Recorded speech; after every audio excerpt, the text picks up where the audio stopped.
Hola, hola, es un gusto estar con ustedes, niñas, niños y adolescentes de quinto y sexto grado de primaria. ¡Qué alegría! Y también con muchísimo gusto saludo a Cristina. ¿Cómo estás, Coral? ¿Cómo están, niñas, niños y adolescentes?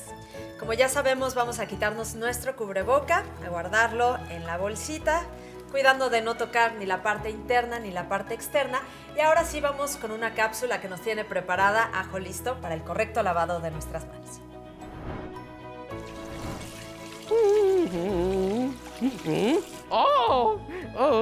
Recuerda que es importante lavar muy bien tus manos con agua y con jabón durante 20 segundos. Si no sabes cómo hacerlo, pide ayuda en casa. ¿Lista? ¿Listo? ¡Muy bien! Lavarnos las manos varias veces al día es importante para prevenir cualquier enfermedad. Sigue estos pasos para hacerlo correctamente. Moja tus manos. Usa suficiente jabón. Frota tus palmas una con la otra. Ahora, frota la palma de una de tus manos contra el dorso de la otra, entrelazando los dedos. Repite lo mismo con la otra mano. Frota los dedos. Ahora haz como que rasguñas la palma de tus manos para lavar tus uñas. Enjuaga tus manos con agua. Sécalas con una toalla y ¡listo! ¡Tus manos están limpias! Si no tienes agua y jabón, usa desinfectantes a base de alcohol. ¡Cuídate! Coral, niñas y niños, ¿se imaginan que solo hubiera un único sabor de helado? Ay, no, qué aburrido. Que solamente hubiera una canción en el mundo. ¿Solo una canción? Qué monótono. Que solo hubiera un equipo de fútbol. No, pues eso sería todavía más aburrido. Pues hoy vamos a hablar de la importancia de la diversidad y al mismo tiempo de la igualdad. Ah, caray. Me pregunto cómo podemos hablar de diversidad e igualdad al mismo tiempo. Bueno, lo primero es reconocer la diversidad. Las niñas, niños y adolescentes conocen lo que los hace únicos y conocen sus características, sus cualidades y también su historia, sus tradiciones y costumbres. Imagínense si solo hubiera una sola forma de ser, de hablar, de pensar, de creer, de sentir, de manifestarnos. Seríamos como en esas películas en las que solo hay robots y todos son iguales. Sería horrible. ¿Cómo sabríamos que tú eres tú y que yo soy yo? Ay, no, qué bueno que existe la diversidad. Así es, la diversidad es una característica de la humanidad. En México tenemos un mosaico cultural. Exacto, existen diversidad de culturas. Solo por la cantidad de pueblos indígenas que hay, son muchísimas las culturas. Nuestra riqueza es enorme. Al menos hay 68 agrupaciones lingüísticas diferentes, a las que se suma la aportación de la población afromexicana y la proveniente de otros países, por supuesto. Es cierto, toda esta diversidad la apreciamos en la lengua, en la vestimenta, en las tradiciones, en las artes, en el conocimiento sobre la naturaleza, en las principales actividades que realizan y la forma en cómo las realizan, incluso en los juegos y en los juguetes. Así es, y todo eso se denomina diversidad cultural. Ahora bien, hay muchos más rasgos de la diversidad. Por ejemplo, lo vemos también en el género, la edad, la propia apariencia física, las capacidades y los intereses. De esto ya hemos hablado anteriormente, ¿no? Así es, hasta la edad influye. Las niñas, niños y adolescentes piensan distinto a nosotros los adultos, pero también entre ellos piensan de forma distinta, es decir, no por ser niñas y niños piensan igual que otras niñas y otros niños. Vamos a ver qué nos dicen al respecto compañeras y compañeros de quinto y sexto grado. Al escuchar que los seres humanos somos diversos, entiendo que las personas somos únicas en la Tierra y cada quien es diferente. Y de la diversidad cultural entiendo de que se manifiesta en la comida, el arte, la vivienda y las costumbres. Yo opino que la diversidad cultural es la variedad de culturas en donde las personas conviven e interactúan en un área geográfica. En el mundo hay diferente gente con diferente diversidad, en el cual se ve por su ropa, bailes, creencias, artesanías, lengua y comida. La diversidad cultural en el mundo es lo que diferencia una sociedad. En México hay mucha diversidad cultural. Me gusta muchísimo conocer la opinión de niñas y niños que, aunque tienen la misma edad, como dices, muestran diversidad de opiniones y de experiencias. Precisamente, es en la interacción con otras personas cuando nos relacionamos. Por ejemplo, ahora que estamos escuchando ideas y puntos de vista, así como sentimientos, creencias y costumbres, es que conocemos la cultura de otras personas y también mostramos la propia, ¿no? Claro, y en esta interacción notamos también las capacidades e intereses, la edad, el género y todas las características que hacen a cada persona única. Y para seguir hablando de este tema, vamos a invitar a Fermín, que nos compartirá un interesante cuento. Tengo un montón de historias que les puedo contar. Algunas son un cuento, pero otras son verdad. Y esta historia trata de Elisa, una niña de 11 años que vive en el pueblo con su papá, pero su papá quiso venirse a la ciudad a buscar trabajo. Así es que su papá y Elisa llegaron a nuestra ciudad. Elisa estaba un poco nerviosa porque iba a conocer a más compañeros de escuela. Su papá la llevó el primer día de clases. La dejó en la entrada. Y Elisa no quería que su papá se fuera porque tenía miedo. Pero su papá se fue a trabajar y no tuvo más remedio que entrar a la escuela. De pronto, a un lado de ella, vio una tarántula y del otro lado vio un 100 pies. Elisa trató de comportarse y se fue a buscar su salón. Le habían dicho que era el número 11. Cuando entró, tuvo una sorpresa enorme. Su maestra era una hormiga. Sí, una hormiga con antenas, pero usaba lentes. La maestra la vio y le dijo: Elisa, bienvenida, siéntate en aquella silla.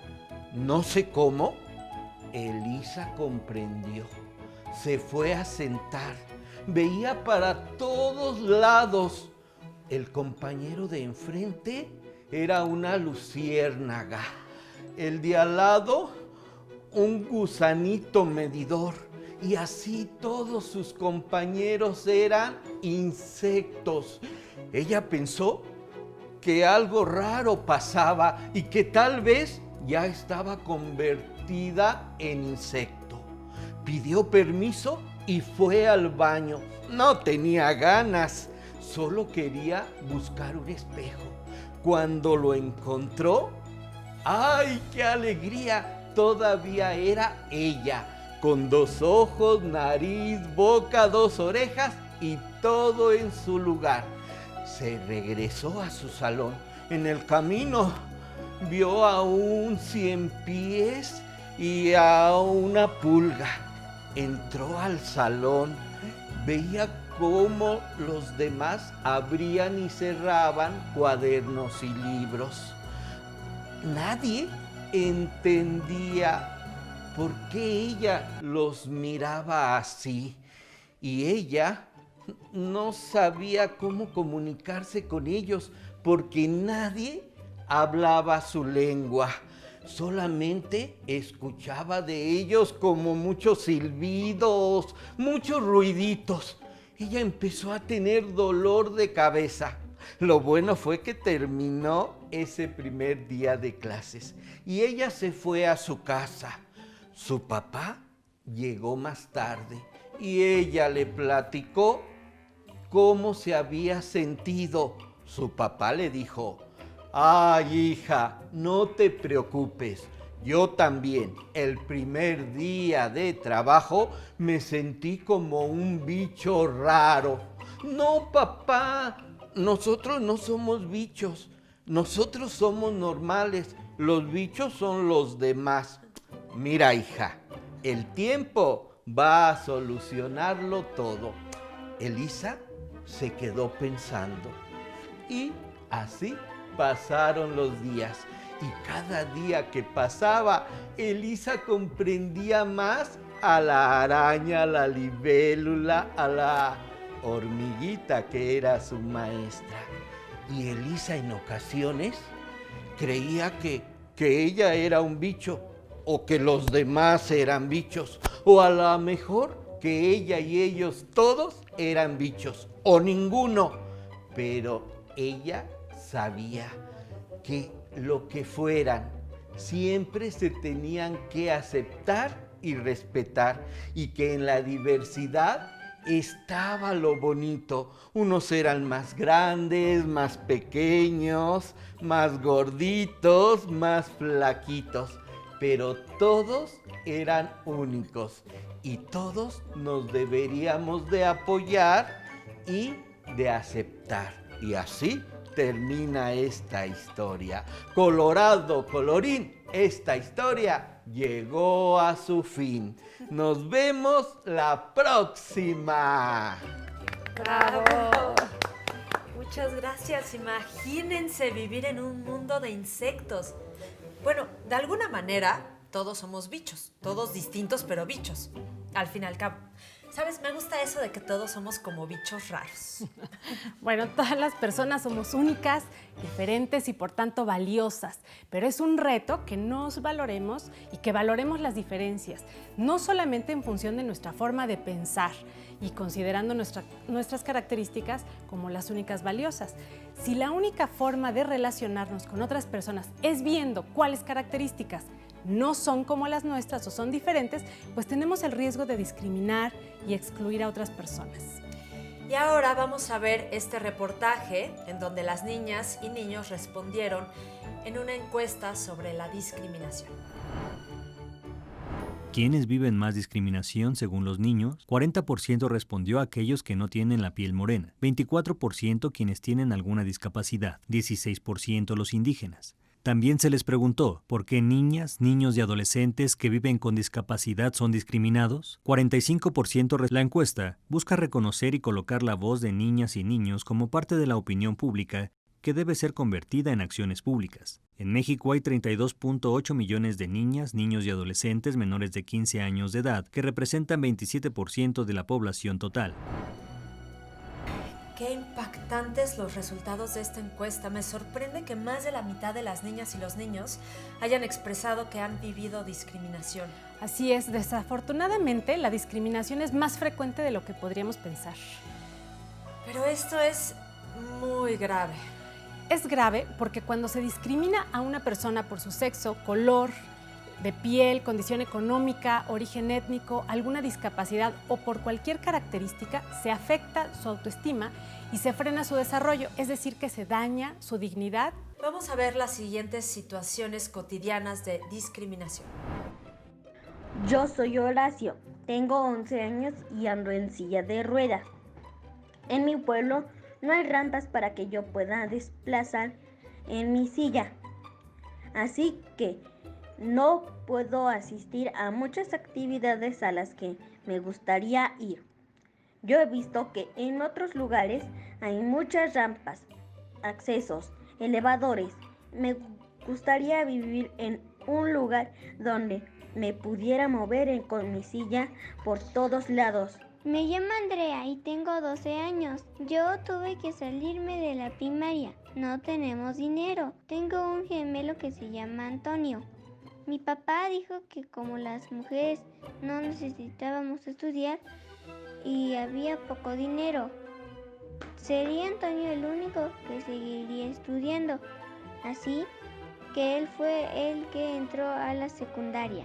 Me llamo Ramón, tengo 10 años. Soy afromexicano. En la escuela siempre me molestan con mi color de piel. Me dicen nombres raros y feos y yo me siento maltratado agredido, excluido, impotente. Me he ido acostumbrando porque esto lo hacen desde que iba en primero. Me llamo Amalia, tengo 11 años. Vengo de la Sierra Norte y llegué con mi mamá a la ciudad para buscar un nuevo trabajo que nos permitiera vivir mejor.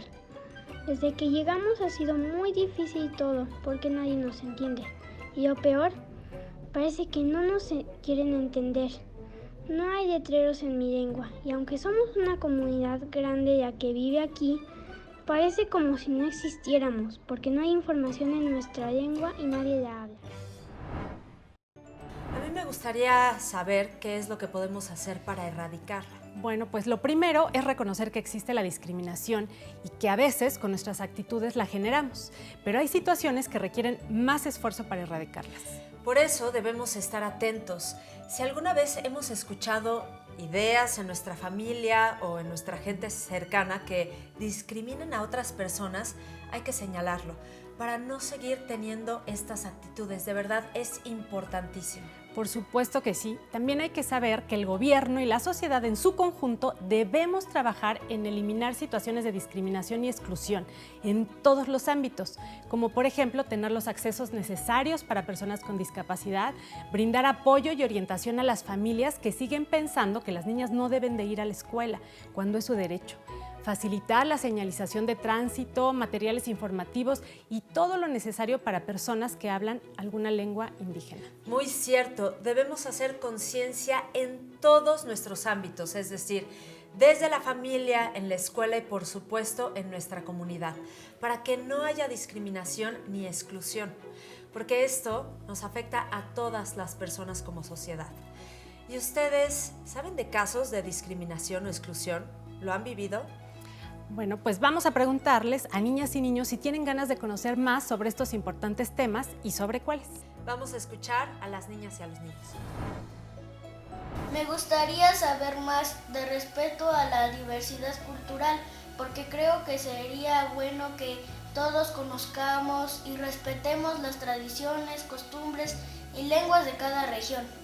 A mí me gustaría conocer más acerca de la diversidad cultural, porque es importante conocer y respetar las ideas y expresiones de las personas en diferentes lugares. Me gustaría conocer más el tema de respeto a la diversidad cultural porque creo que es importante conocer otras culturas para poder entenderlas y respetarlas, así como a nosotros nos gustaría que conocieran nuestra cultura. Así seríamos más incluyentes y podríamos convivir de una manera pacífica. La diversidad cultural en el mundo es lo que diferencia una sociedad. En México hay mucha diversidad cultural. Gracias a todas y todos. Sus preguntas y los temas sobre los que desean saber son muy interesantes. Y justo para seguir escuchando puntos de vista que nos enriquezcan, tenemos una invitada muy especial. Ella es Guadalupe Águila, es lingüista y experta en educación intercultural. Ella nos compartirá información muy importante. Bienvenida. Bienvenida. Buen día, niñas y niños de quinto y sexto grado de educación primaria que nos están viendo. Yo soy Guadalupe Águila Moreno y soy lingüista. Con mucho gusto voy a contestar sus preguntas y resolver algunas de sus dudas y aprovechar el tiempo platicando con ustedes sobre lo que he aprendido como persona y como profesional de mi área. Como bien han estudiado en la asignatura de Historia, desde 1521 las cosas cambiaron para los grupos culturales que ya habitaban este territorio, que hoy conocemos como México. Los pueblos indígenas fueron sometidos y esclavizados para hacer los trabajos más rudos con la finalidad de extraer las riquezas naturales de este territorio, principalmente de oro y plata. El hambre, los trabajos, la explotación y las enfermedades lograron que muchas personas y pueblos enteros murieran o fueran asesinados por sus invasores. Los españoles, que esperaban una mayor riqueza, sometieron y esclavizaron a pueblos completos que vivían en África y los trajeron en embarcaciones a estas tierras. Con el tiempo, los indígenas educados por los frailes católicos empezaron a mostrar sus conocimientos sobre el derecho, las letras, las lenguas, español, latín y su lengua materna, y empezaron a contraer matrimonio con personas fuera de su comunidad. Estas personas empezaron a hacer una competencia para los propios españoles que no mostraban los mismos conocimientos y avances logrados por los indígenas educados. La mezcla que se originó por los matrimonios tuvo repercusiones en el orden social y en el control social impuesto por los invasores. El desprestigio ideológico sobre los pueblos indígenas fue una de las tantas estrategias de control social. Las lenguas indígenas, que habían sido consideradas lenguas de enseñanza en las universidades de su época, dejaron de serlo y comenzaron a llamarles dialectos, en un sinónimo de lenguas incompletas que no se pueden escribir, sin considerar los escritos que en ese tiempo ya se habían escrito tanto por los frailes y por quienes aprendieron a hablar esas lenguas. También se escribieron gramáticas que dieron origen al estudio de esta diversidad lingüística que existía en ese momento. Las llamadas leyes de casta no permitían el avance social de los pueblos originarios y de los afrodescendientes. Los puestos públicos y de especialidad, como la medicina, el sacerdocio, el magisterio y la abogacía, solo eran posibles para los españoles y para sus hijos. Este sistema de castas dejó de funcionar una vez que los propios criollos eliminan la esclavitud como bandera de lucha que marca la independencia de México como nación. Sin embargo, las leyes siguieron protegiendo los beneficios para las clases que ya estaban cerca del poder, los llamados criollos. Este proceso de abolición de la esclavitud y de la eliminación de sistemas de castas se produce en el siglo XVIII. Las leyes comienzan a hablar de igualdad de derechos, pero señalaban que los iguales deberían tener condiciones iguales, y la realidad era otra.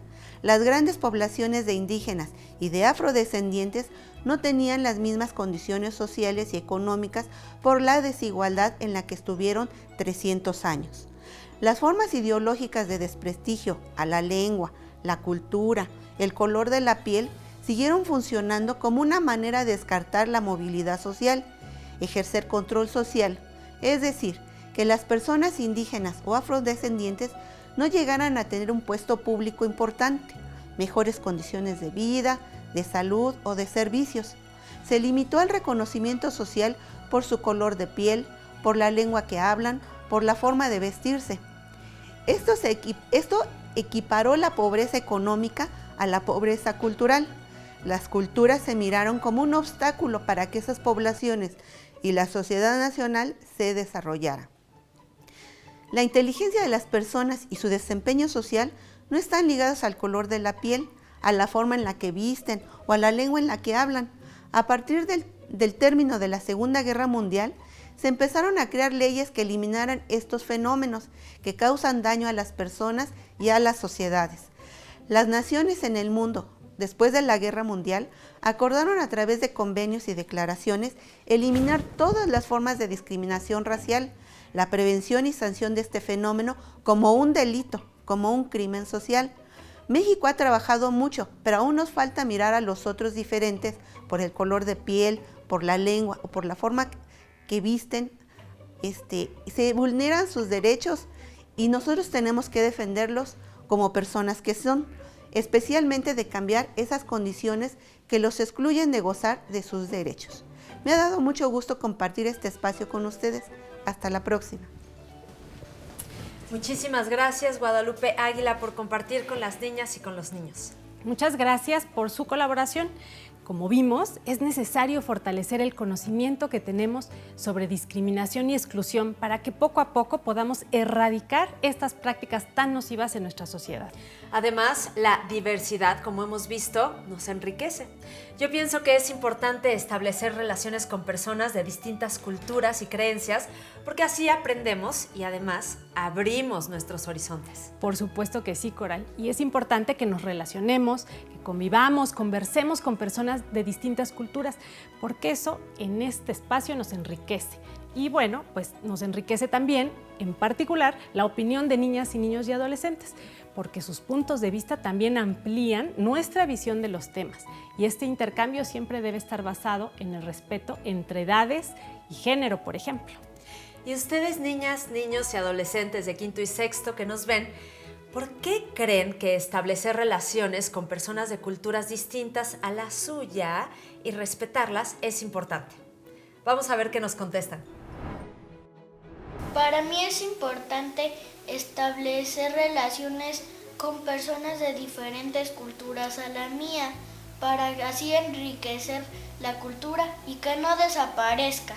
Es importante mantener relaciones con personas de diferentes culturas, basadas en el respeto, para mantener paz, desarrollo y estabilidad en el mundo.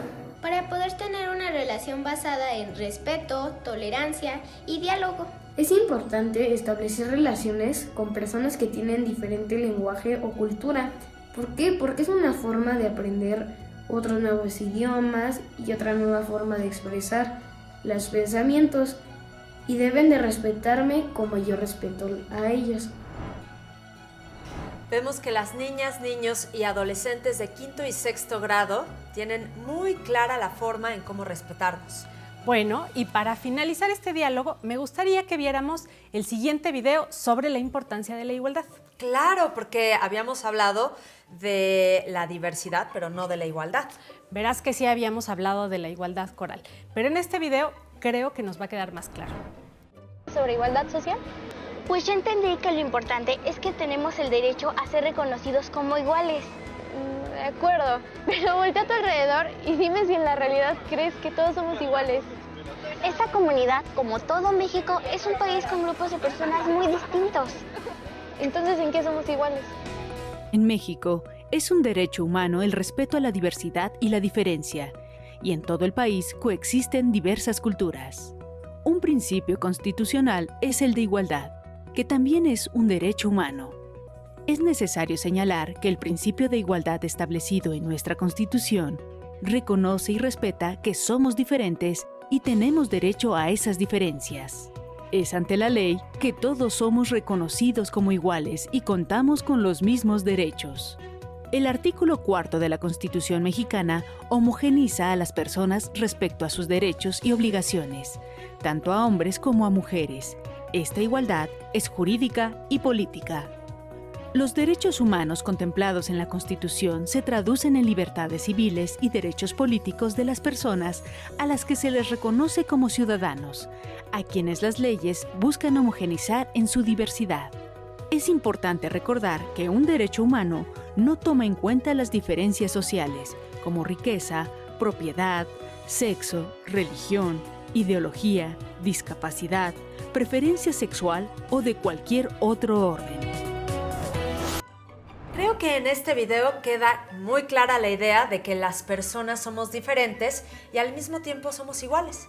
Es decir, somos únicas, valiosas, somos diversas por edad, género, capacidades, cultura, pero ante la ley somos iguales porque tenemos los mismos derechos y dignidad. El respeto y la no discriminación o exclusión contribuyen al respeto y a la preservación de los derechos y a la protección de la dignidad humana, que es igual para todas y todos. Seguiremos dialogando sobre estos interesantísimos temas muy pronto. Muchas gracias a Aarón, Abigail, Kenia y Derek, que participaron en este diálogo compartiéndonos sus opiniones y puntos de vista. Hasta luego. Recuerda, si te es posible, consulta otros libros y comenta el tema de hoy con tu familia. Si tienes la fortuna de hablar una lengua indígena, aprovecha también este momento para practicarla y platica con tu familia en tu lengua materna. Hasta aquí terminamos con diversidad y la igualdad de derechos. Espero que lo hayan disfrutado tanto como nosotros. Hasta pronto y vive saludablemente. Muchísimas gracias a las niñas, los niños, a las maestras y los maestros de quinto y sexto grado y por supuesto a la maestra Cristina Ramírez. Muchísimas gracias. Si tienes alguna duda, comunícate con tu maestra o maestro. O si lo prefieres, contáctanos. También puedes encontrar los libros de texto en la página conaliteg.sep.gov.mx.